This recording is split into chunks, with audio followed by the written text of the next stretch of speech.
Blackwater, you lost 28 straight games. That's a historic in the PBA. If you have Terra Firma, marami kang magagaling na mga asset, trade mo naman. Diba? Tapos yung mga import na kinukuha mo, Colela, because, I don't know, for some reason, yung dati ninyong governor, hindi naman magaling, umalis na, si Bobby Rosales. Mahilig lang sa press conference, press release. Diba? That's not how you run a team. You run a team. We mentioned, excuse me, we mentioned rain or shine. That's how you run a team. You pick a good executive, you pick a good coach, and you let them run the show. Walang interference sa ownership.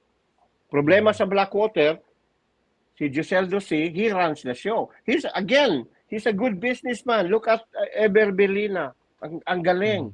Ang success ng Everbelina as a franchise, as a company, magaling yan. But as a PBA owner, Giselle Ducy, no. Don't let me start, Paul. Let's move on to another. Okay, okay.